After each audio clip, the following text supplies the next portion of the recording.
विनायक नमः। श्री राधा कृष्ण चरण कमलेभ्यो श्री जानकी नाथाय नमः। श्री शाम्ब सदा शिवाय श्री गुरु चरण कमलेभ्यो नमः। श्री हनुमते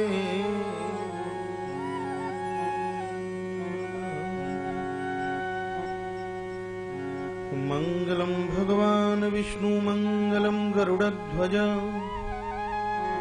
मंगलम पुंडरीकाक्ष मंगलायस्तनो हरि।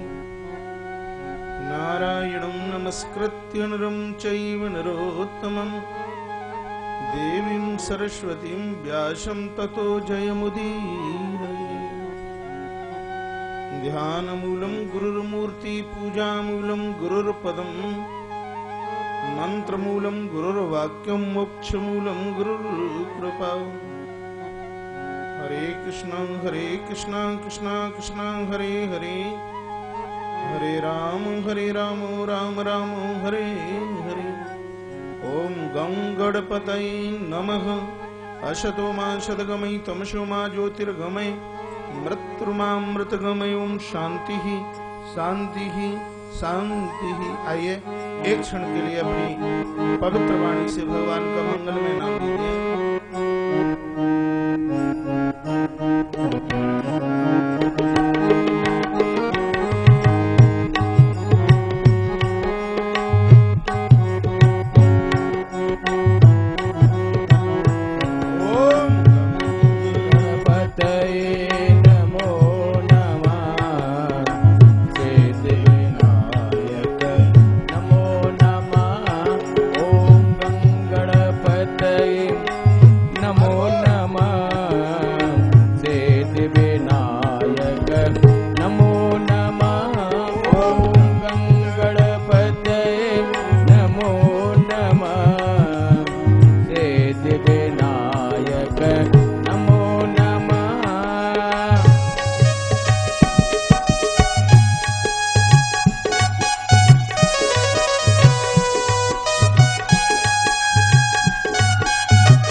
नमो नमः।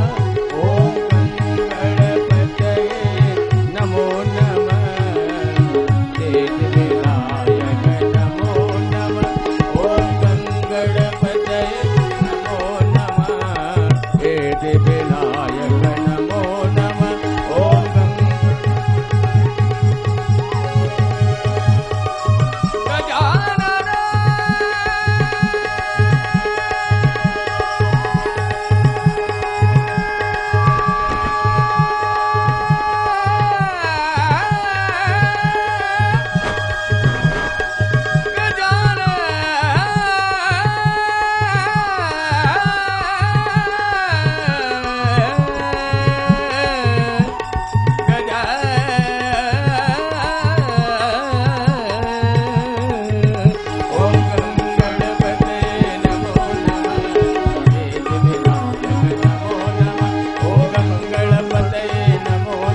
शिवाय नमो नमः।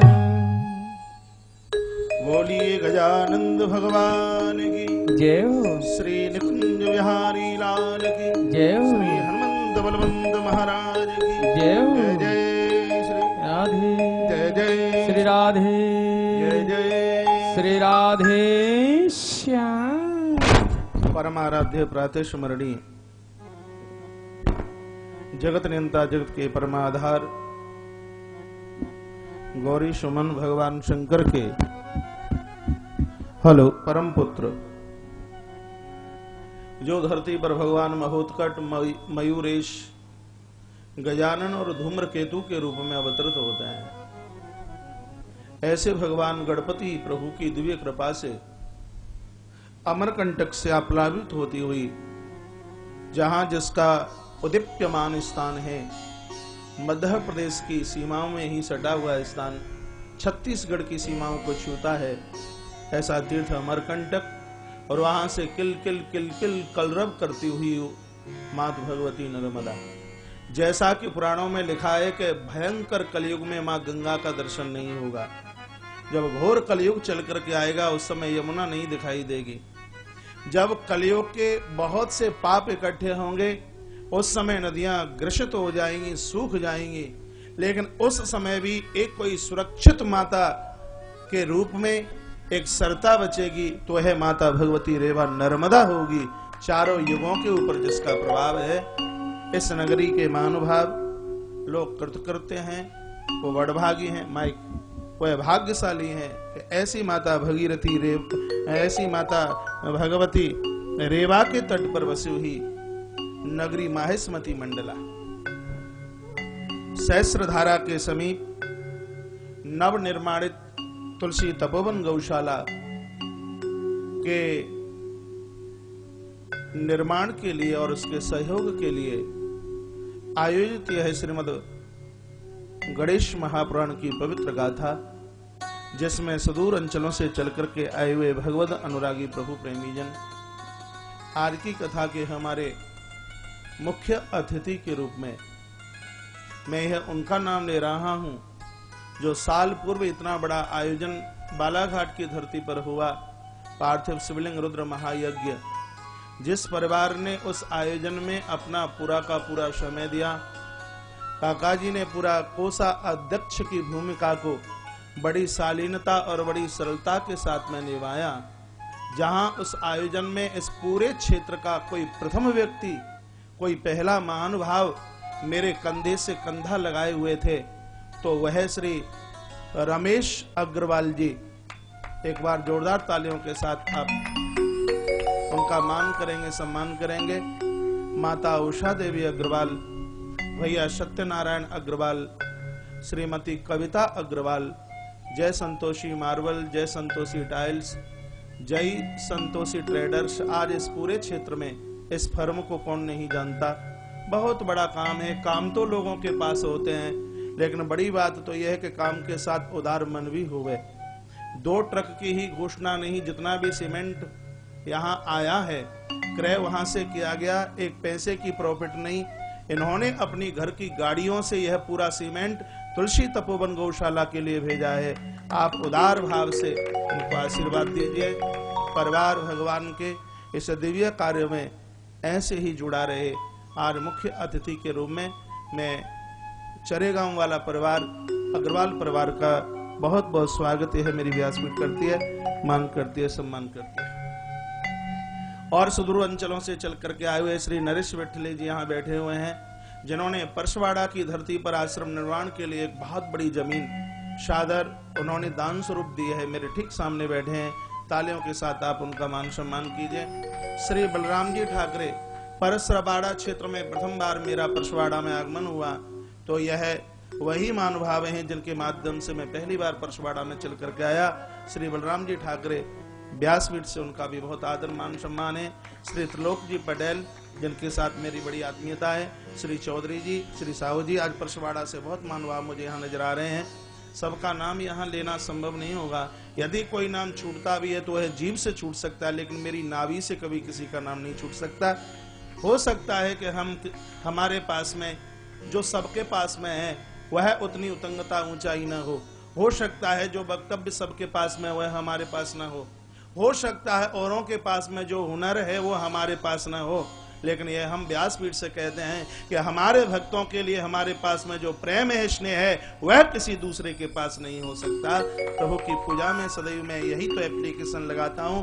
प्रभु इस दरबार से जुड़े हुए जितने भी महानुभाव हैं वह सब अपने आप में दिन दुना और रात्रि चौगुने के रूप में उभरते रहें। जहां मेरा पूरा परिकर जिस आवास पर रुका हुआ है, भैया श्री पुरुषोत्तम लाल जी गुप्ता और श्री ब्रजेश अग्रवाल जी के यहाँ दोनों जगह है मेरी पूरी टीम जुड़ी हुई है और पूर्ण रूप से समर्पण आयोजन के लिए है।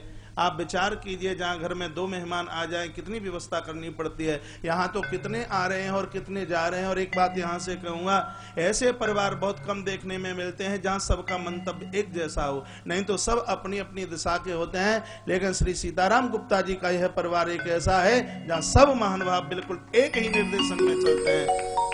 तो इनकी देहली पर आए हुए उनके समूचे रिश्तेदार जन, उनके सभी संबंधी जन, मेरा मन करता है एक एक करके सबका नाम लिया जाए, लेकिन आज वैसे भी मैं विलंबता की तरफ हूँ, बहुत देरी हुई है। दिल्ली से चल के आई हुए बिदौलिया जी, श्री चौबे जी और हमारे इस पूरे कार्य से जुड़े हुए, संस्थान से जुड़े हुए वह सभी हमारे कार्यकर्ता जन इतना सुंदर सा बोलते हैं। श्री ललित मिश्रा जी, आपके लिए जितना जो कुछ कहा जाए उतना कम है। मध्य प्रदेश सुरक्षा बल की तरफ से यह हमारी पूरी पुलिस टीम और इतना बढ़िया बोल रहे थे, मुझे तो यह भी नहीं पता था कि इतनी गहराई श्री शास्त्री जी की है। वो वहां तक कि वो गौ के लिए, वो मेरे दिमाग आंख बंद करके मैं सोच रहा था, इतने मैंने पुराण पढ़े, मुझे ऐसा कोई पुराण नजर नहीं आया कि जिसमें गौ माता का महत्व नहीं हो, जिसमें गौ माता का महत्व नहीं हो।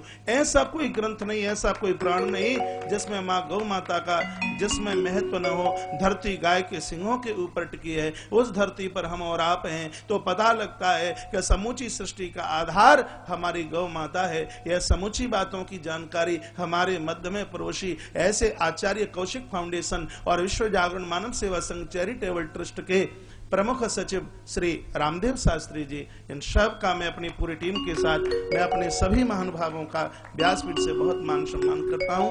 आप सभी के हृदय में बैठे हुए अपने परमात्मा का वंदन करता हूं। एक बार जयकारा भगवान के नाम का लगाइए, बोलिए बांके बिहारी लाल की, श्री गजानंद भगवान की जय। जय श्री राधे, जय जय श्री राधे, जय जय श्री राधे श्याम। विगत के 7 दिनों से आप बराबर सुनते हुए आ रहे। एक बार वंदन और करूंगा, जो संस्कार टेलीविजन के माध्यम से टकटकी लगा करके टेलीविजन की स्क्रीन के सामने बैठे हुए हैं, तो मैं उनको वंदन करता हूं, प्रणाम करता हूं। आप तो हमारे हैं ही, लेकिन आपसे ज्यादा वह हमारे लिए हैं जो तन से वहां हैं और उनका मन इस पांडाल भवन में नृत्य कर रहा है। उनको मैं व्यासपीठ से वंदन करता हूँ, प्रणाम करता हूँ। यह सब आपकी इस श्रद्धा के द्वारा ही तो यहाँ से कुछ बोलने में सक्षमता मिलती है। सही बात तो यह है कि मैं अपनी वाणी के पिलक को लेकर आप सभी की श्रद्धा के स्विच में जाकर के मैं लगाता हूँ, तो यह आपकी श्रद्धा के यहाँ से संकेत आता है, फिर यहाँ से मैं परोसने में आनंद लेता हूँ। बहुत लोगों को तो जीवने में आनंद आता है, लेकिन दुनिया में से बहुत से लोग ऐसे भी हैं महाराज जन को परोसने में आनंद आता है। ये कथा तो परमात्मा की है, मैं तो सिर्फ परोसदारी कर रहा हूं, मुझे तो परोसने में बहुत आनंद आ रहा है। आपकी बड़ी करुणा है, आपकी बड़ी भावुकता है, आप बड़ी शालीनता के साथ में हम जैसे लोगों को भी सुनने के लिए आप तैयार होते हैं। व्यासपीठ से आप सबको बहुत बहुत वंदन है, बहुत बहुत प्रणाम है। पूर्व के 7 दिनों से आप सुनते हुए आ रहे हैं भगवान गजानंद भगवान गणपति की कथा। मैंने कई पुराणों की कथाओं का वाचन व्यासपीठ से किया। आगे मेरी कथा बटेश्वर धाम में मत्स्य पुराण की भी कथा है, विष्णु पुराण की भी कथा है, आगे मेरी नारद पुराण की भी कथा है। तो यह कथा, इसका कुछ मेरा अपना, कुछ मुझे जो लग रहा है, कुछ बहुत ही ज्यादा विशेष आनंद है। पता लगता है मुझे तो ये जितनी भी कथाएं हैं सबका सृजन कहीं इस श्रीमद गणेश महापुराण से ही तो नहीं हुआ। यह अपने आप में अनादि है, यह अपने आप में अनंत है। धन्यवाद, भाग्य उनका होगा, जितनी सराहना उनकी की जाए, जिनको यह सौभाग्य इस ग्रंथ को सुनने का, उनको यह सौभाग्य प्राप्त हुआ है। पूरे ग्रंथ में नाम महिमा का वर्णन है, नाम अनादि है, नाम अनंत है। परमात्मा ने कुछ गिने चुने लोगों का धारण किया, लेकिन परमात्मा के नाम ने न जाने कितने अधों को, कितने अपराधों को समाप्त करते हुए लोगों का तारण कर दिया। मैं व्यासपीठ से निवेदन करना चाहूंगा, आप रस्सी लोगे भगवान को नहीं बांध पाओगे, आप ताले में परमात्मा को बंद नहीं कर सकते। यदि भगवान को अपना बनाने में यदि कोई सार गर्वित स्थान है तो उसका नाम है भगवान का चिंतन। परमात्मा का नाम, ठाकुर जी के नाम के द्वारा हमेशा भगवान भक्तों के हो जाते हैं। यह प्रभाव भगवान के नाम का है। इस ग्रंथ से मैं बोल रहा हूं, और इस कथा को और पक्का करने के लिए आप श्रीमद् रामचरितमानस के बालकांड की तरफ देखिए। इसकी गवाही बजरंगबली श्री हनुमंतलाल जी ने दिए हैं। हनुमान जी ने भगवान को इस नाम के प्रभाव से अपना खासम खास कर लिया। स्वर दीजिए। 20 मिनट लेट कथा शुरू हो रही है, सुनिए। 20 मिनट कथा लेट हो रही है, लेकिन 20 मिनट का कोश मैं इतने ही समय में, जो आधे घंटे में बोलता हूँगा महाराज, उससे ज्यादा यहाँ से परोसने की कोशिश करूंगा। बड़ी बड़ी गाड़ियां किसी कारण बस यदि कभी लेट भी हो जाती हैं तो उनको रफ्तार समेटने में कोई दिक्कत नहीं होती, कोई परेशानी नहीं होती। आप घड़ी का कांटा मत देखना। रोज जो मैं कथा कहता हूँगा उससे 40 मिनट एक्स्ट्रा का प्रवचन आज की कथा में होगा। आइए स्वर दीजिए। हरि बोल। सुमिरे पवन सुत पावन नाम, सुमिरे पवन सुत पावन नाम, सुमिरे पवन सुत पावन नाम। अपने बस करी राखी राम, अपने बस करी राखे राम, तो मेरे पवन सुत पावन नाम, सो मेरे पवन सुत पावन नाम। ए सुमिरी पवन, सुमिरी पवन सुत पावन नाम, अपने बस करी राखे राम, अपने बस करी राखे राम, तो मेरे पवन सुत पावन नाम, तो मेरे पवन सुत पावन नाम। अपने बस कर राखे राम। हनुमान जी ने इस नाम के प्रभाव से परमात्मा को अपना बना लिया। और वैसे भी ग्रंथों में लिखा है कि कलौ केशव कीर्तनाथ, कलयुग में तो भगवान का नाम ही अपने आप में आधार है। कल काल में भगवान का नाम ही मुक्ति का एक परम आधार है। इस पवित्र व्यासपीठ से मैं यह भी कहना चाहूंगा कि ठाकुर जी के ऊपर लोटा पानी भरकर चढ़ाने के लिए आपके पास समय न हो, दूध चढ़ाने के लिए समय न हो, दही चढ़ाने के लिए समय न हो, यहाँ तक कि मंदिर जाने के लिए भी यदि आपके पास समय न हो, यदि आप अपनी पवित्र वाणी से भगवान के मंगल में नाम का उच्चारण कर लेते हैं तो परमात्मा आपके लिए ऐसे ही हो जाएंगे जैसे भगवान माता सबरी और बजरंगबली हनुमंतलाल के लिए हो गए। ठाकुर जी उसी प्रकार से हमारे लिए हो जाएंगे, क्योंकि वह कहते हैं ना इस बात को कि कलयुग केवल हरि गुण गाहा, कलयुग केवल हरि गुण गाहा। मैं ऐसे मानूंगा ही नहीं, दोनों हाथ ऊपर उठाने पड़ेंगे। कलयुग केवल हरि गुण गाहा, कलयुग केवल हरि गुण गाहा। कावरी नर पावई भवतागा, कावरी नर पावई भवतागा, कलयुग केवल हरि गुण गाहा, कलयुग केवल हरि गुण गाहा, कलयुग केवल हरि गुण गाहा। कलकाल में तो भगवान के नाम का उच्चारण करते रहिए, तीर्थों का दर्शन करते रहिए, नदियों में स्नान करते रहिए, इनको वंदन करते रहिए, उद्धार आत्म कल्याण हो जाएगा। यही तो पूर्व के 7 दिनों से आप सुन रहे हैं। पूरी की पूरी गणेश महापुराण की कथा सिर्फ 12 नामों में समाविष्ट है, 12 अक्षरों में। यदि यह 12 नाम गणपति के आप रोज लेते रहते हैं तो विचार कर लीजिए कि गणेश महापुराण के 11,000 श्लोकों का पाठ आपने नित्य कर लिया। इतना बड़ा प्रभाव इन 12 नामों में है। आपको कोई युद्ध में पराजित नहीं कर सकता, दुश्मन आपको छू नहीं सकता, गरीबी आपको स्पर्श नहीं कर सकती, महाराज कभी किसी भी प्रकार की दिक्कत परेशानी हो ही नहीं सकती। जो श्रद्धा से नित्य भगवान गजानंद के इन 12 नामों का उच्चारण करते रहते हैं, यह 11,000 श्लोक इन 12 नामों में समाविष्ट हैं। पहले भी मैंने चर्चा की है, एक बार दोहराई देता हूं। सुमुख शैकदंत कपिलो गजकर्ण कहा, लंबो दृश्य विकटो विघ्न नाशो विनायक, धूम्र केतुर्गणाध्यक्षो भाल चंद्रो गजानन, द्वादशैतानि नामानि या पठे शृणुयादपि। पहला नाम है सुमुख।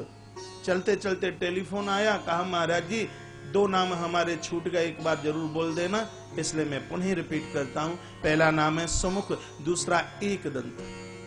कपिल, गजकर्ण, लंबोदर, विकट, विघ्ननाशक, विनायक, धूम्रकेतु, भालचंद्रो, और क्या रह गया? गजानन। फिर रह गया एक समुख शैकदंतस्य कपिलो गजकर्ण का, लंबोदृश्य विकटो विघ्ननाशो विनायक, धूम्रकेतु एक नाम है गणाध्यक्ष। गणाध्यक्ष, धूम्रकेतु गणाध्यक्ष, भालचंद्र और गजानन, यह 12 नाम। द्वादशैतानि नामानि, इन 12 नाम को सुबह दोपहर शाम जब आपको मौका मिले तभी इनका गुणानुवादन करते रहिए। कल इसी व्यासपीठ से आप श्रवण कर रहे थे, माँ जगदम्बा भगवती पार्वती और भगवान आशुतोष भगवान शंकर के यहाँ स्वयं गोलोकवासी स्वयं भगवान श्री कृष्ण ही पुत्र रूप से आकर के प्रकट हो गए। कृष्ण ही गजानंद है और गजानंद ही महाराज कृष्ण है। स्वयं भगवान कृष्ण ही गणपति बन करके प्रकट हुए। सब देवताओं के पास में अपना एक एक डिपार्टमेंट है। जैसे यहाँ के भी मंत्रिमंडल में व्यवस्था बांट दी जाती है कि तुम्हें ये करना है, तुम्हें ये करना है, तुम्हें ये करना है, तो देवी देवताओं के यहाँ भी एक व्यवस्था सौंपी गई है। संतान का डिपार्टमेंट भगवान कृष्ण के पास में है। संतान का, बुद्धि का डिपार्टमेंट, सुंदर विचारों का डिपार्टमेंट भगवान गणपति के यहाँ है।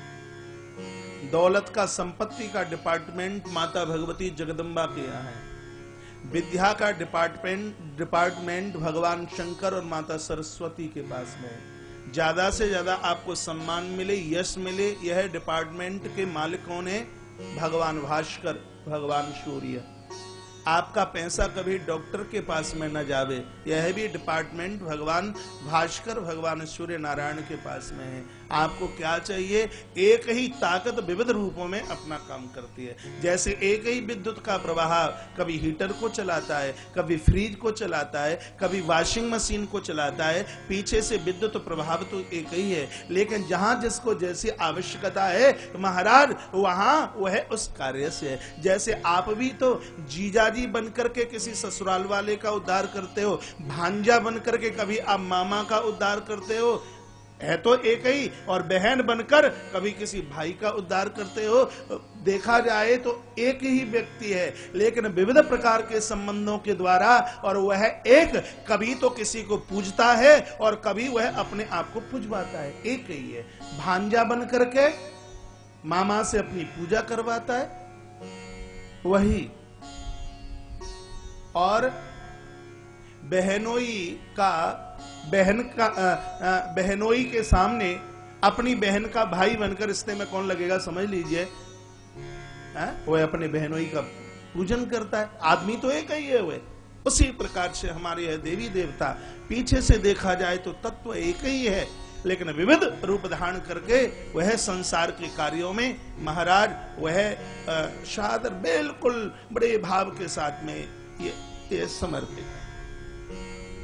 तो ऐसे प्रभु का नामोच्चारण आपने तो लीजिए। कल भगवान प्रकट हुए मैया के घर में, कभी वही महुतकट बने हैं, कभी मयूरेश बने हैं, आगे वही धूम्रकेतु बनेंगे, और द्वापर में वही भगवान गजानन भगवान गणपति बन करके इस धराधाम पर अवतरित हुए हैं, उनकी कथा सुनने का हमें और आपको सौभाग्य प्राप्त हुआ। कल के अवतार में तो इस ढंग से आपको कथाएं सुनाई गई जो आपने पूर्व में कभी में ना सुनी हो, लेकिन हमारे ब्रह्म वैवर्तक पुराण और श्री शिव महापुराण में भगवान के यह अवतार की कथा इस प्रकार से सुनाई गई है। एक समय की बात थी, माता भगवती जगदम्बा स्नान कर रही थी और इतने में भगवान शंकर जी का आना हो गया, तो लज्जित होती हुई माता अंदर चली गई। माता शरीर से सुंदर नहीं उसको माना जाता, रूप से सुंदर उसे नहीं माना जाता। माँ इस जगत में सुंदर वही है महाराज जिसके जीवन में वह मान है, वह मर्यादा है। कौन सी मर्यादा? महाराज जिसके पास में लज्जा का अंचल है, उसी माता की यह सुंदरता है। हम तो वहां के जन्मे हुए जहां माताओं का घूंघट इतना हुआ करता था, उनकी ऊंची आवाज को कोई नहीं सुन पाता, वह स्थिति थी। ये माताओं के पास बहुत बड़ी ताकत है, यह मातृ शक्ति के पास बहुत बड़ी पूंजी है। जैसे ब्राह्मण के पास, आचार्य के पास में उसके पास में उसके भजन का प्रभाव होता है, उसी प्रकार से हमारी पूज्य मातृ शक्ति के पास में अपनी लज्जा का प्रभाव होता है। जिन माताओं के पास में लज्जा का अंचल होता है, निर्गुण परमात्मा उन्हीं माताओं के यहाँ सगुण बनकर आकर के अवतार धारण कर लेता है। इसलिए हमारी भारतीय परंपराओं में माताओं के पास में लज्जा का अंचल होना चाहिए। शरीर कितना गोरा है, नाक कैसी है, कान कैसे है, मुंह कैसा है, इसके एक छटाक भी वैल्यू नहीं है। महाराज जिस नारी के पास में भारतीय मर्यादा के साथ में लज्जा का अंचल है, भगवान कहते हैं कि वह मेरी माँ देवकी के रूप में है तो कृष्ण बन करके तैयार हो जाता हूँ, वह मेरी माँ कौशल्या के रूप में है तो उसके लिए मैं राम बन करके तैयार हो जाता हूँ। मेरी मातृ शक्ति के पास में यदि कोई ताकत है तो वह लज्जा का अंचल है।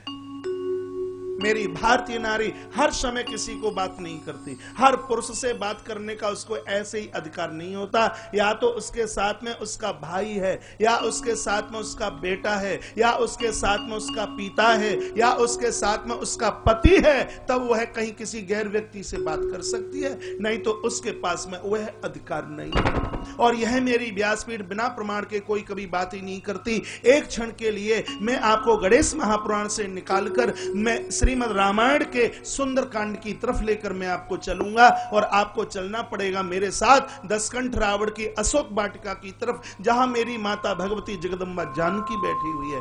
जानकी के सामने दशकंठ रावण मंदोदरी के साथ आया और उसने बहुत कुछ कहा। मां भगवती जगदम्बा जानकी मन में विचार करती है कि इसको मैं कुछ बोलना तो चाहती हूं, लेकिन मैं इसको बोलूं तो कैसे? यह पराया पुरुष है और यह अधिकार मेरे पास नहीं है कि मैं इससे बात करूं, क्योंकि यह नियमता बनाई गई कि मेरा भाई होता तो इसको बात करती, मैं पति होता, पिता होता तो इससे मैं बात करती, लेकिन मुझे तीनों में से कोई याद नहीं, नजर नहीं आता। इतने में माता भगवती जगदम्बा ने उस अशोक वाटिका में अपने भाई को अपनी आंखों से देखा। गोस्वामी तुलसीदास जी महाराज को किसी ने पूछा कि मां भगवती जगदम्बा का भाई वहां उस अशोक वाटिका में कैसे चल के आया, तो यह निवेदन किया गया कि मैया की दृष्टि सामने एक तिनके के ऊपर पड़ी, तिनके का सहारा लिया और कहा कि भाई तिनके, तुझे जन्म देने वाली भी मेरी माता धरती है और मुझे जन्म देने वाली भी मेरी मां धरती है, इसलिए रिश्ते में हम और तुम दोनों भाई और बहन का रिश्ता बनता है। और तब उस तिनके का सहारा लेकर के मां जगदम्बा बोली है, तृण धरि ओट कहते बैदे ही सुमिर अवधपति परम स्नेही। तिनके का सहारा लिया। यह कथा कहानी और किस्सों की नहीं है, यह कथा जिंदगी सुधारने की, संभालने की कथा है। जब हमारी पूज्य मातृ शक्ति के पास में यह मान रहेगा, यह मर्यादा रहेगी, तो निर्गुण परमात्मा को सगुण बनना पड़ेगा, जगत के पालक को किसी का बालक बनना पड़ेगा, अविनाशी को महाराज किसी माँ का उदरवासी बनना पड़ेगा। आप कहेंगे क्या ये सर्वधर्म हमारे ही लिए है? सबसे पहले ये धर्म माताओं के लिए है, क्योंकि परमात्मा ब्रह्मा को सबसे पहले देवकी नंदन कहा जाता है, भगवान को सबसे पहले कौशल्यानंदन कहा जाता है, शंकर को सबसे पहले गौरी शंकर कहा जाता है, कृष्ण को सबसे पहले राधे श्याम कहा जाता है, राम जी को सबसे पहले सीता राम कहा जाता है। हर आधार में तो आप हैं, तो सबसे पहले संकेत तो फिर आपके ही लिए किया जाएगा। इसलिए इन कथाओं को सुनकर हमारी पूज्य मात शक्ति को अपने मर्यादा के शिकंजे में अपनी सीमा को संभाल कर जिंदगी का निर्वहन करना पड़ेगा। माता जानकी ने लखनलाल के द्वारा बनाई गई मर्यादा का उल्लंघन किया, इसलिए तो दशकंठ रावण उसके ऊपर हावी हो गया। यह रावण की कथा एक पुरुष की कथा नहीं है, यह रावण की कथा एक आदमी की कथा नहीं है। महाराज, इसके माध्यम से हमें निवेदन करना चाहूंगा, जिस समय कोई भी चाहे स्त्री हो चाहे पुरुष हो, वह अपनी मर्यादाओं का उल्लंघन करेंगे तो यह कुछ संस्कार आपके ऊपर हावी हो जाएंगे, यह कुंभ मर्यादा आपके ऊपर हावी हो जाएगी। जिस समय आपने अपनी सीमा का उल्लंघन किया तो समझ लेना यह विदेशी नीति, यह विदेशी रीति रिवाज और यह विदेश की परंपरा आपके ऊपर हावी हो जाएगी। हम और आप हिंदुस्तान के जन्मे हुए हैं, हिंदुस्तान का यह गौरव है। पूरे विश्व भर में सबसे पहले भगवान भास्कर का दर्शन होता है तो भारतवासियों को होता है। महाराज, यह हिंदुस्तान की धरती तो वो धरती है जो भगवान सूर्य को भी जन्म देती है। सबसे पहले हमें सूर्य भगवान के दर्शन करने का सौभाग्य प्राप्त होता है। हिंदुस्तान की धरती पर भास्कर भी उदित होता है, विदेश में तो उसको भी जाकर के अस्त होना पड़ता है। अब आप विदेश की संस्कृति को देख लीजिए, जहां भगवान सूर्य का भी प्रकाश महाराज बंद हो जाए, जहां सूर्य का भी प्रकाश समाप्त हो जाए, विदेशियों की संस्कृति तो वो है। हम और आप बड़भागी हैं, जहां भगवान सूर्य को भी अतिशय प्रकाश मिलता है, वह संस्कृति हिंदुस्तान की है। हिंदुस्तान की मान्यता, हिंदुस्तान की मर्यादा, हिंदुस्तान की संस्कृति को हमें और आपको बिल्कुल संभाल करके रखना है। माता भगवती जगदम्बा, वही प्रसंग में लौट करके आ जाइए जो अन्य पुराणों में इस कथा का गायन किया गया है। जैसे भगवान शंकर आए, मां स्नान करने के लिए जा रही थी, देह के ऊपर कुछ ही वस्त्र रहे होंगे, मां लज्जित होकर के अंदर चली गई। जया और विजया यह मां की परम सखी हैं, दोनों ने कहा माता, भोले बाबा के पास में इतने भक्त हैं, भोले बाबा के पास में इतने गढ़ हैं, तो कुछ गढ़ों की उपस्थिति आपके लिए भी तो होनी चाहिए। बस मैया बात कर रही थी और देह का उबटन कर रही थी।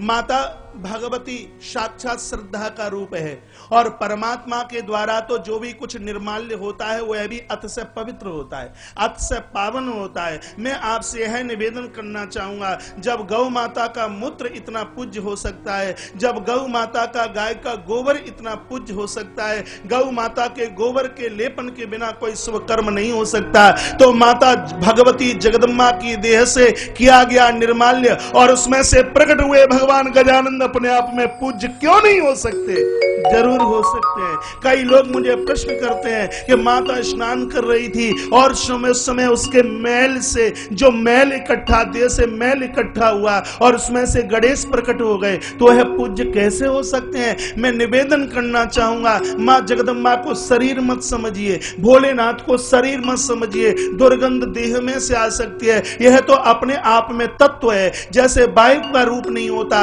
अग्नि का रूप नहीं होता, महाराज उसी प्रकार से यह देवी देवता तो निर्गुण है, बस एक भक्तों की भक्ति के द्वारा इनको सगुण होना पड़ता है। इसलिए इनके द्वारा जो भी कुछ उपस्थित है वह अपने आप में अतिशय पूज्य है, वह अपने आप में अतिशय पवित्र है। माता की देह से निर्माल्य इकट्ठा हुआ। जया और विजया ने कहा माता यह तो बताइए कि तुम्हारा बेटा कैसा होगा। जैसे कभी कभी माताएं जैसे ही बच्चे का जन्म हुआ तो क्या सोचती हैं, जब मेरा बेटा 15-16 साल का हो जाएगा उसको ऐसे पढ़ाएंगे, और अभी बेटा 20 साल का हुआ नहीं और उससे पहले माताएं सोचना शुरू कर देती हैं लला की ऐसी बहू आवेगी, अब ये साड़ी हमें नहीं पहननी, अब ये अलंकार आभूषण हमें नहीं पहननी। अभी बेटा ठीक से 18 साल का भी नहीं हुआ और उससे पहले माताएं कितना सोचना शुरू कर देती हैं। जब किसी को जन्म पत्री दिखाई जाए, बेटे की जन्म पत्री यदि पिताजी दिखाएंगे किसी ज्योतिषी जी को, तो सबसे पहले ये पूछेंगे यह बताइए कि इसकी नौकरी कब लगेगी, यह बिजनेस कब से आरंभ करेगा। लेकिन माताएं अपने बच्चों की जन्म पत्री किसी आचार्यों को दिखाती हैं तो यह कभी भी नहीं पूछती कि इसकी नौकरी कब लगेगी, यह कभी भी नहीं पूछती कि यह पैसा कब कमाएगा। लेकिन यह जरूर पूछेंगी यह बता दो इसका विवाह कब होगा और इसकी बहू कैसी आवेगी और वह हमारी सेवा करेगी कि नहीं, महाराज यह जरूर बता दीजिए। यही तो माताओं की सरलता है, यही तो माताओं का भोलापन है, यही तो मेरी पूज्य मात शक्ति का बहुत बड़ा सीधापन है। इसलिए भी तो देवी देवताओं ने इस जननी की आराधना की है, इसका मान किया है, इसका सम्मान किया है। इसलिए मेरे देश को पिता के नाम से नहीं अनादि भैया, इसलिए मेरे देश को भारत माता के नाम से जाना जाता है। इस धरती में वह ताकत है जो कि निर्गुण को भी अपने आप में सगुण बनाने की ताकत रखती है। यह धरती मैया चिंतन में बताने लगी कि मेरे बेटे की बाजुआं ऐसी होंगी, नाक ऐसी होगी, आंखें ऐसी होंगी, और बनाते बनाते थोड़ा ज्यादा मटेरियल इकट्ठा कर लिया सो तौन बाहर निकल आई और कहा कि मेरे बेटे का पेट ऐसा होगा। जब बच्चे कमजोर होते हैं तो माता क्या कहती हैं, अरे लला त्यो तो पेट बिल्कुल पीठ में घुस गए हुए, तू कछु खाए उना है, तू तो कछु पिए उना है, इतनो दुर्बल है गो, इतनो कमजोर है गए हो। अरे नेक जाको ने को शहद की शीशी मंगाए दो, दूध में घोल घोल के पिलाई देंगी। जब बच्चों की कमजोरी नजर आती है तो माताओं की सबसे पहले निगाह बच्चे के पेट के ऊपर जाती है कि बेचारी को पेट कैसे धस गए हुए, कछु खाए उना है, कछु पिए उना है। माताओं का ध्यान बच्चों के उदर के ऊपर, पेट के ऊपर ज्यादा होता है। इसलिए माता भगवती जगदम्बा ने भगवान गणपति के उदर को ज्यादा विशालकाय बना दिया। लंबोदर का पेट, गणेश जी का पेट, इसका मतलब यह है कि माताओं का ध्यान अपने बच्चों के ऊपर, उसकी खुराक के ऊपर, उसके भोजन के ऊपर ज्यादा होता है। जिनके बच्चे बाहर रहते हैं, बाहर पढ़ने के लिए गए हैं, ये माताएं फोन करेंगी तो यह नहीं पूछती कि बेटा पढ़ाई कैसी चल रही है, सबसे पहले ये पूछेंगे कि हॉस्टल में खाने पीने की व्यवस्था कैसी है, नाश्ते में क्या मिलता है, दोपहर के भोजन में क्या मिलता है, शाम को क्या मिलता है। तुम बेटा तो कहे तो मैं घर का निकला हुआ देसी घी की व्यवस्था करके मैं भिजवा दूं। माताओं का ध्यान बच्चों के ऊपर ज्यादा से ज्यादा होता है तो महाराज वो खाने पीने की स्थिति पर ज्यादा होता है। बच्चे बाहर से आते हैं, माताएं बढ़िया बढ़िया खोए के लड्डू बना करके रख देती हैं, बढ़िया बढ़िया चीजें बना करके रख देती हैं। इन पिताओं को कुछ भी ध्यान नहीं है कि क्या भेजना है क्या नहीं भेजना है। लेकिन माताओं की उदारता देखिए, अभी बच्चे पढ़ करके घर आए नहीं और उससे पहले, उनके जाने से पहले पूरी खाने पीने की सामग्रियां वह बना करके तैयार कर देती हैं। इसलिए भगवान गणपति का ये निकला हुआ पेट यह बताना चाहता है। गणपति कहते हैं कि जैसे मेरी माता भगवती जगदम्बा का लाड़ मेरे ऊपर है, उसी प्रकार से संसार की हर माताओं का स्नेह प्रेम अपने बच्चों के ऊपर होना चाहिए। इसलिए लंबोदर का उदर बाहर निकला हुआ है। कथा समझ में आ रही है कि मुझे खुश करने के लिए ताली बजा रहे हो? समझ रहे हैं आप? ज्यादा जल्दी तो नहीं कर रहा मैं। बोली गजानंद भगवान की जय हो। जय जय श्री, जय जय श्री राधे, जय जय श्री राधे श्याम। जैसे ही माता ने वह रूप बना करके तैयार किया और इतने में तो देखते देखते महाराज वह बालक खड़ा हो गया, माँ के चरणों में वंदन करने लगा, प्रणाम करने लगा। आकाश से दुनिया फूलों की वृष्टि और जय जयकार की आवाज हो रही थी, आवाज हो रही। उत्सव का आनंद आ रहा था। इतने में भोलेनाथ आए। उससे पहले इस बालक ने पूछा माँ को, माँ मेरा नाम तो रख दीजिए, मेरा नाम क्या होगा? तो मैया भगवती जगदम्बा, थोड़ा बेस, मैया भगवती जगदम्बा कहने लगी, बेटा भोले बाबा के जितने भी गढ़ हैं उन सभी गढ़ों का तू स्वामी होगा, इसलिए लोग तुझे गणेश के नाम से जानेंगे। और इसके अध्यात्म शब्द तो पूर्व में हम बता ही चुके हैं। बालक ने कहा, मां बेटा तो वही धन्य है जो माता पिता के कार्यों को पूरा करे, मेरे लिए कार्य तो बताइए कि मुझे करना क्या है। मैया बोली, बेटा मैं तो स्नान करने के लिए जा रही हूं, तुम देहली पर बैठ जाइए, अंदर कोई तब तक आ न जाए। गणेश जी देहली पर बैठ गए और इतने में श्रीमान जी शंकर बाबा का आना हो गया और बालक दरवाजे पर तैयार खड़ा हुआ है। शंकर जी ने कहा, अरे बालक हट, हमें अंदर जाना है। बालक ने कहा, नहीं जाने दूंगा। कहा, क्यों नहीं जाने देगा? कहा, अंदर मेरी माँ स्नान कर रही है और माँ ने मुझे यहाँ नियुक्त किया है और मैं तुम्हें जाने नहीं दूंगा। कहा, किसका बेटा है? कहा, मेरी माँ का नाम जगदम्बा है, भगवती। और भगवान शंकर ने कहा कि हमें पता भी नहीं और तू बोलता है कि जगदम्बा का मैं पुत्रों का, हमसे ज्यादा बातें मत कीजिए, हमें अपनी ड्यूटी को, हमें अपने कार्य को पूरा करने दीजिए। कथा गणपति की नहीं, कथा हमारी और आपकी है। परमात्मा ने जिस व्यक्ति को जिस कार्य के लिए नियुक्त किया है, उस व्यक्ति को ईमानदारी से अपने कार्य की पूर्णता करनी चाहिए। चाहे आप सरकारी आदमी हैं, चाहे आप अपने बिजनेस में बैठते हैं, आप किसी भी क्षेत्र और परक्षेत्र में क्यों नहीं जी रहे हो, ईश्वर ने हर व्यक्ति को यही संबोधन किया, आप अपना अपना कार्य अपनी ईमानदारी के साथ में आप पूरा कीजिए। फौजी वही अच्छा लगता है, सीमा पर महाराज अपना हथियार तान करके खड़ा हुआ है। उद्योगपति वही अच्छे लगते हैं, समय से जाते हैं, समय से। आप किसी भी कार्य, किसी भी क्षेत्र में क्यों न जी रहे हो, चाहे कोई संत हो, महापुरुष हो, चाहे आप जैसे कोई उद्योगपति हो, व्यापारी हो, समाज सेवी हो, आप किसी भी कार्य क्षेत्र में जीवन का निर्वहन क्यों न कर रहे हो, हमें अपना कार्य ईमानदारी से पूरा करना है। जो अपने कार्य में संलग्न होते हैं, प्रकृति कभी भी उनका साथ नहीं छोड़ती। जो लोग अपने कार्य में तत्पर समर्पित होते हैं, ऊंचाइयां उत्थान कभी भी महाराज उनका कभी साथ नहीं छोड़ती। यदि किसी व्यक्ति को भारत सरकार की नौकरी मिली है, घड़ी का कांटा देख करके वह समय पूरा ना करे, यही ना सोचता रहे कि अब हमारा DA बढ़ा दिया जाए, अब हमारा भत्ता बढ़ा दिया जाए, उसको तो यह सोचना चाहिए कि परमात्मा ने मेरे ऊपर कितनी बड़ी कृपा की है। मुझसे भी पढ़े लिखे बहुत ज्यादा थे, लेकिन हे ईश्वर, यह कृपा तेरी है कि यहाँ इस धरती पर यह सेवा करने का सौभाग्य मुझे प्राप्त हुआ है। उस व्यक्ति को यह सोचना चाहिए। पैसे के ऊपर ध्यान देता हुआ वह अपने आप को मजदूर न समझे, पैसे के ऊपर ध्यान देता हुआ वह अपने आप को कर्मचारी न समझे। उसको यह विश्वास होना चाहिए, उसको यह सोचना चाहिए कि यह मेरा भाग्य है कि मैं अपने जीवन का कुछ अंश निकालकर इस देश की सेवा में लगा हुआ हूं। उसके अंदर यह भाव होना चाहिए, उसके अंदर सेवा का भाव होना चाहिए। जिन लोगों के पास में ऐसा सेवा का भाव होता है, वह लोग दिन दूना और रात्रि चौगने के रूप में उभरते हैं। जब तक आपके अंदर सेवा का भाव नहीं होगा, तब तक मेरे राष्ट्र का उत्थान नहीं होगा, तब तक मेरे देश का उत्थान नहीं होगा। जब तक इस देश की संपत्ति को आप अपनी संपत्ति नहीं मानोगे, तब तक इस देश का उत्थान नहीं होगा।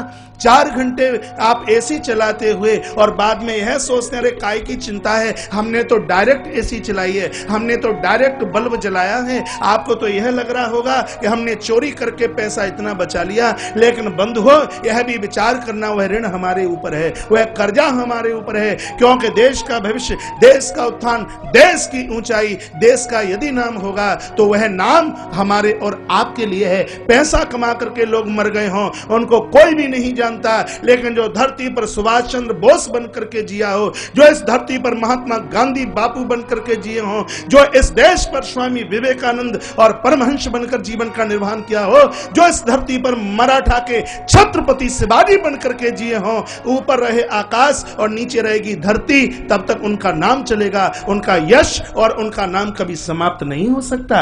लोग कहते हैं 65 साल में हिंदुस्तान ने कितनी तरक्की की। मैं कहता हूं कि 65 साल में सड़कें बहुत बन गई होंगी, फैक्ट्रियां बहुत बन गई होंगी, आविष्कार बहुत हो गया होगा, लेकिन सड़कों के ऊपर चलने वाले लोगों के अंदर संस्कार नहीं आए होंगे, फैक्ट्री में काम करने वाले लोगों के अंदर संस्कार नहीं आए होंगे, रेल के डिब्बे में यात्रा करने वाले लोगों के पास संस्कार नहीं आए होंगे। जिस हिंदुस्तान की संपत्ति उस रेल के डिब्बे में यात्रा करते हैं तो सोचते हैं कुछ भी नहीं तो एक उसका दर्पण, उसका शीशा ही तोड़कर घर लेकर के आ जाए।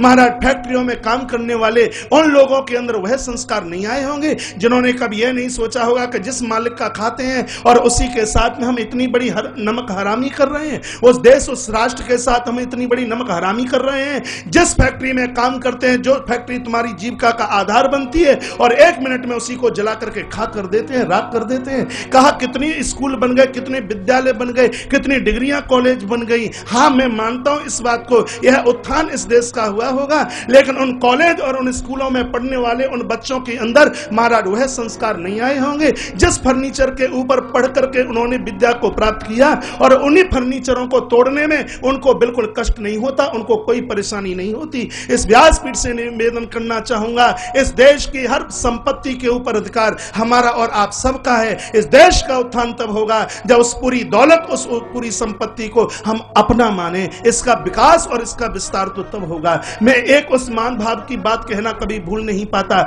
एक बार मेरे देश के राम तीर्थ जी महाराज विदेश की धरती पर गए, जापान की यात्रा में गए। जापान की यात्रा में रेल के डिब्बे में बैठे हुए थे। उस दिन एकादशी पड़ी हुई और इन्होंने उपवास किया था। रेल का डिब्बा आगे चला, रेलगाड़ी छुक छुक करती हुई आगे चली। इन्होंने सोचा दोपहर के 2 बज रहे हैं, थोड़ा कुछ खाने के लिए फल मिल जाता तो बहुत अच्छा होता। इधर उधर उन्होंने स्टेशन प्लेटफार्म पर देखा, लेकिन इनको कहीं कोई फल खाने को नहीं मिला। मन मार करके आकर के बर्थ में बैठ गए और कहने लगे, हमने तो सोचा था, सुना था कि जापान विकसित लोगों का देश है, लेकिन यह काय का विकास का देश, जहां खाने के लिए एक केला भी नहीं मिला। उसी सीट के ठीक सामने जापान का कोई नौजवान बालक बैठा हुआ था, 10th क्लास में पढ़ने वाला। महाराज उसकी आंखें भर आई।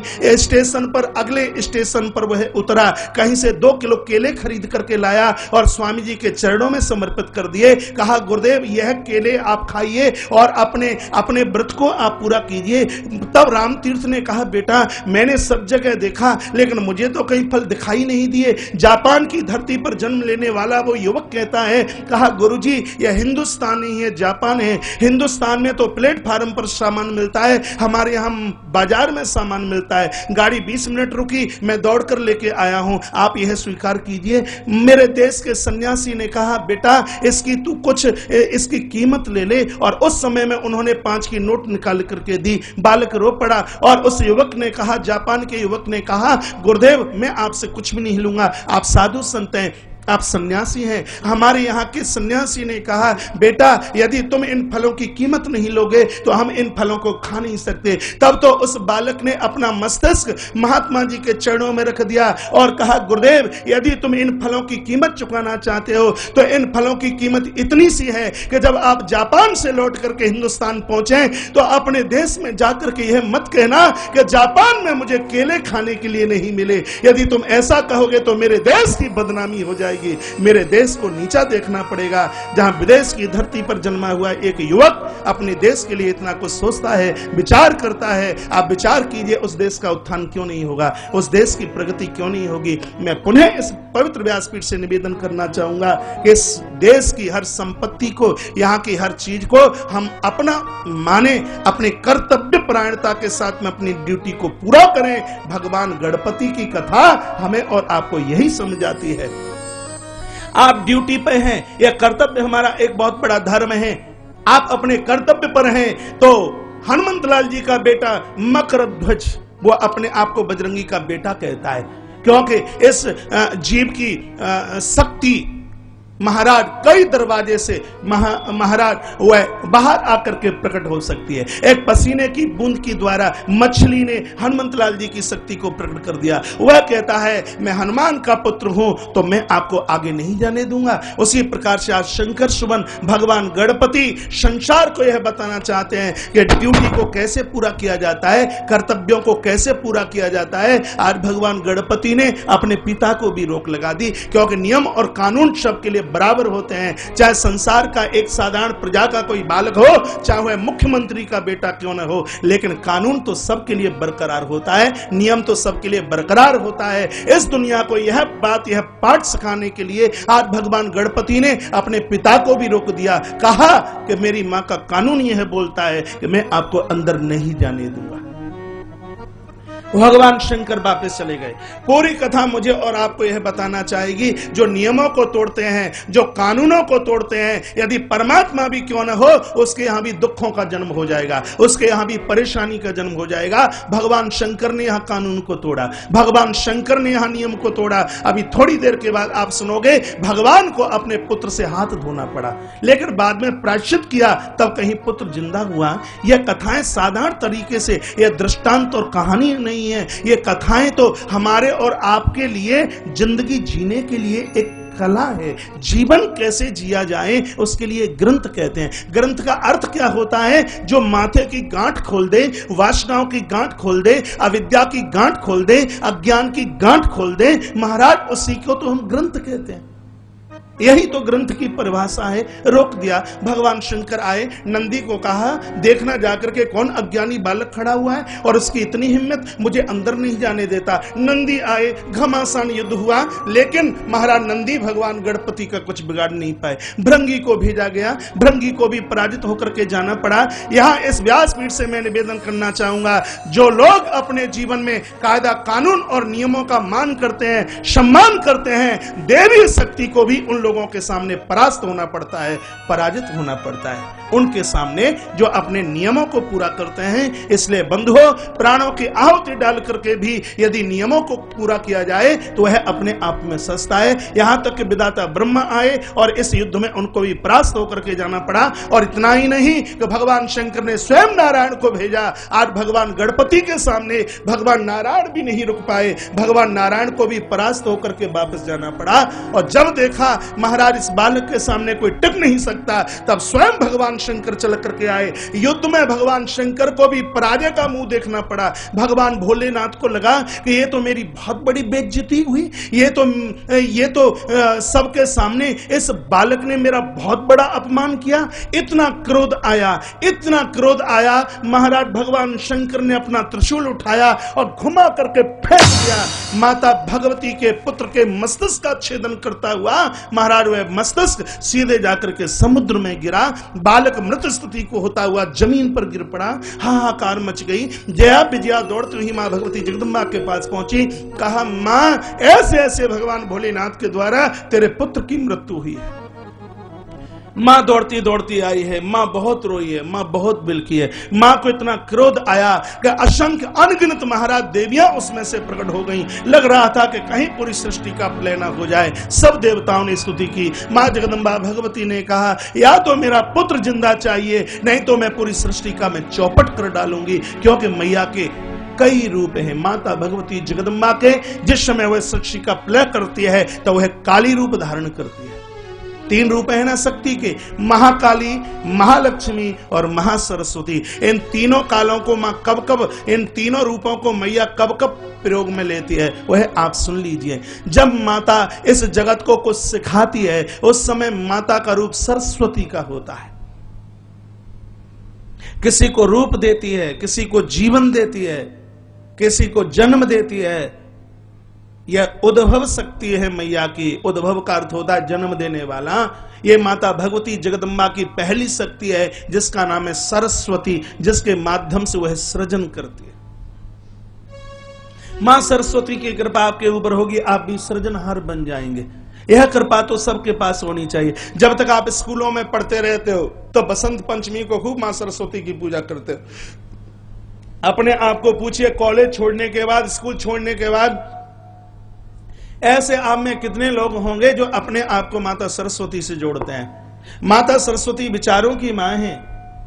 माता सरस्वती के बिना सृजन नहीं हो सकता। मां सरस्वती के बिना नया नहीं हो सकता। माता सरस्वती के बिना निर्माण नहीं हो सकता। माता सरस्वती का हाथ निर्माण में है। आपके पास मां भगवती सरस्वती की कृपा होगी तो न जाने कितनी दुकानें बना के आप तैयार कर देंगे। मां सरस्वती की कृपा होगी कितने मकान बना करके आप तैयार कर देंगे। माता सरस्वती की आपके ऊपर कृपा होगी तभी आप इस सृष्टि का आप सृजन करने में आप आगे आ सकते हैं। तो यह पहली ताकत है मां की। दूसरी ताकत है महालक्ष्मी। महालक्ष्मी का अर्थ है यह जगत का भरण पोषण करती है।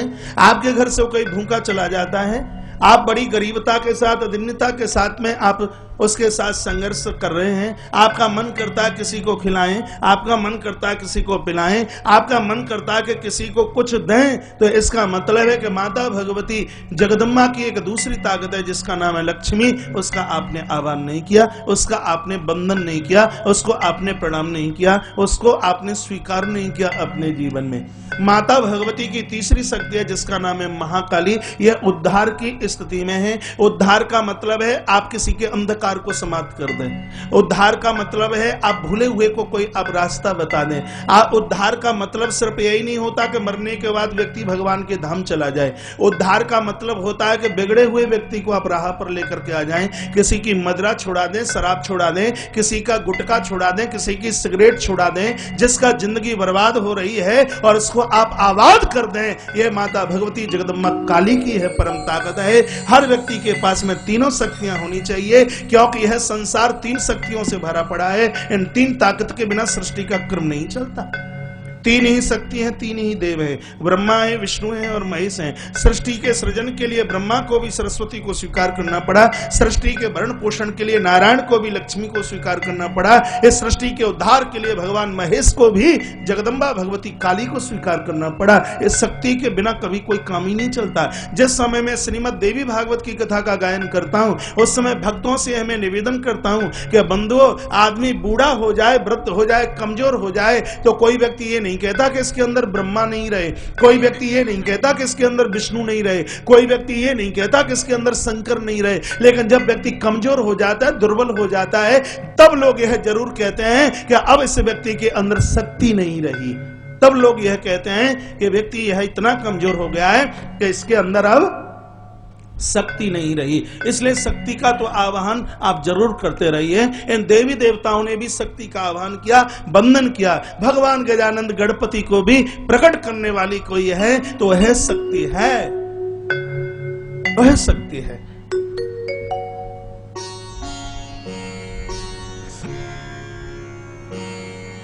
हमारे मध्य में अभी अमरकंटक से महाराज नीरजानंद जी महाराज बड़े तपस्वी हैं। ये उन महात्मा जी की मैं बात कर रहा हूँ जिन्होंने हजारों परिक्रमा श्री धाम वृंदावन की दी है।